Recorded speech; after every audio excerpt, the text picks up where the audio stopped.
Where'd you go? Oh, it's like you were just here. But yeah, welcome to part 2 of the double movie extravaganza, whatever we're calling it. We don't care. Oh. Yeah, that. Or ship for short. It's good. But here's the film I really wanted to talk about. The Amazing Spider-Man. I waited for this film. I missed the opening day because I had to go and help out with some people I know. Right.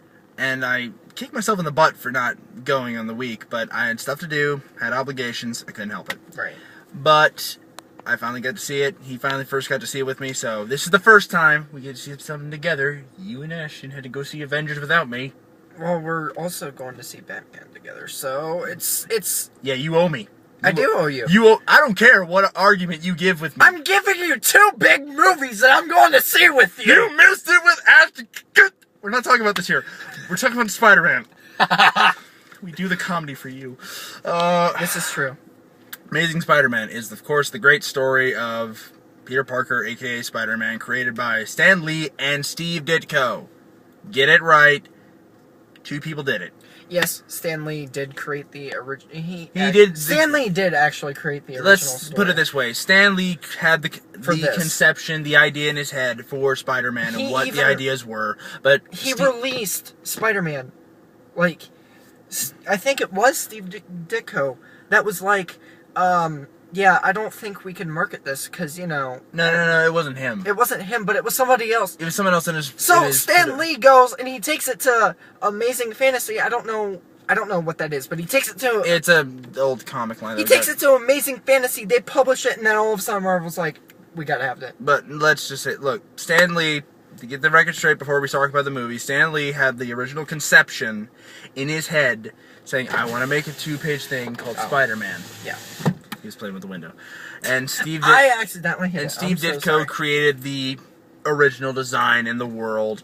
And he thought, hey, I created the world. I think I should be the creator. But Stan Lee thought, no, I had the dream. I think we should do it. And I believe... they're both right in their own aspects. They're both right. I think they're both right. So they're co-creators, a fine line to put it at. Yeah. But...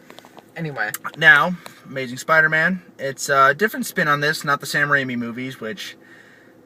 I always relate them to the 60s Spider-Man because they are campy, funny, and weird. Now, I'm going to turn off the car so I don't waste the battery. Now, I am going to say this. People were like, oh, it's like they're trying to make Spider-Man's Dark Knight. No! No! Just because a movie takes place at night, that does not make it the Dark Knight. Okay, look, here's the thing.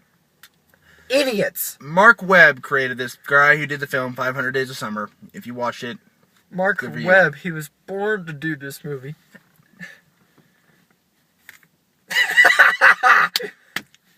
If you just got that as like I did, good for you. He did a few music videos, he did 500 Days of Summer, he's doing this, and it feels just like a regular film. It feels better. But Christopher Nolan, when you watch those type of movies he does, you feel like it's serious. Right. You know it's dark. Now, I don't know if this was like it for you, but for me, I was like, this is what the original Spider-Man should have been. Yeah. I mean, Tobey Maguire, they did great. Oh, I like Tobey Maguire, but... But this was so much better. I can see Andrew Garfield actually being Spider-Man. Yeah. Seriously, Andrew Garfield... Has that nerd look to him. People were like, I don't think he... No, he does. Ladies, if you are judging this film saying, I might not see Spider-Man because he's not as hot as Tobey Maguire, shut up and see it. Just go see it. It's better than seeing Battleship, and I will say that. Well, freaking any movie this summer that came out is better than Battleship. And I'm trying not to say battle whatever. No, shut up. But, yeah. You know what I'm trying Peter Parker's parents, Richard and Mary Parker, figure out that someone broke into their house. For what reasons, we don't know yet. And they take Peter to Aunt May and Uncle Ben, played by Martin Sheen from Mass Effect 2, The Elusive Man, and Sally Field, who I forget where she's from. Martin Sheen is the father of Charlie Sheen. He's Tiger Blood Sr. Exactly. It's crazy. It is. Yeah. It's like the original winning guy. Oh, yeah. I noticed it, but he always looks like he has this. Yeah, we're talking about this, Peter. He always feels like his upper teeth are like showing every time he talks. It's weird. Whatever. He's but still yeah, whatever. And years later, Peter is just He's like 17. He's like the awkward outcast, really. So like me. Well, that's what Peter Parker is. He's relatable to everyone. And that's the great part about this character. Yeah, exactly. And I didn't really feel that. I thought they cast this thing. Then again, I thought they cast this movie really well. Yeah, they did. Andrew Garfield, I don't care. You can barely tell he's British in this. He acts like a teenager. He's awkward. He has those little tics that a teenager has when he's nervous. And there's just some good moments in this movie. Like, we're in the high school. He goes to high school. Yeah. And it's a lot more explained. You actually see the high school. You don't... Okay. In the original Spider-Man, you saw the high school, what, maybe twice? The cafeteria, and that was it. Yeah, exactly. We saw what we were having for lunch! Yeah, that's exciting. Anyway, no, you actually saw, his, life. Which was cool. I'm trying to get this camera thing right. Experimenting. Yes, I'm experimenting with the camera. You are our guinea pigs. But yeah... It goes on that Peter Parker's trying to find more about his dad when he finds this weird suitcase. Talks about cross-species genetics, and he finds Dr. Curtis Connors, who was a friend of his dad. They worked together. They worked together, yeah. And they've apparently said that that Peter Parker's parents have died in a plane crash.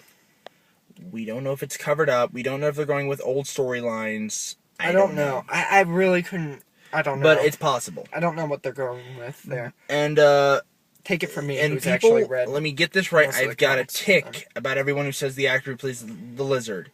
It is pronounced Rhys Ifans. Rhys Ifans. Get it straight. I'm glad you remembered to make that point because I completely forgot. But Rhys Ifans, who played the lizard, he was great. Oh my gosh, he was great. I mean, the other one had Dr. Connors, the freaking... They never used him. It was like Billy D. Williams as freaking, what was it, Harvey Dent. Yeah, I was like, you have Kurt Connors in a Spider-Man movie, but you don't have anything really leading up. He even had 2 arms! What? What do you mean? When he got the arm? No, I mean in Spider-Man 2, he had 2 arms. No, dude, that was the coat arm. It flapped in the wind. No, in Spider-Man 2, the original one, they messed up Kurt Connors. I just realized that. Then I gotta rewatch it. But either way, Gwen Stacy, Emma Stone. Thank you. Yes, thank you. We needed someone who was good. Kirsten Dunst, we like you, but. You were such a punching bag sometimes. Let's when just it comes say to this: these jokes. Emma Stone topped you. Yeah, she kind of did. She was more believable science lab intern than Mary Jane Watson, Kirsten Dunst as a. I saw someone do this joke. They go like, Gwen Stacy, Emma Stone is more believable as a science intern than Kirsten Dunst is as a working actress. Yeah, it's harsh.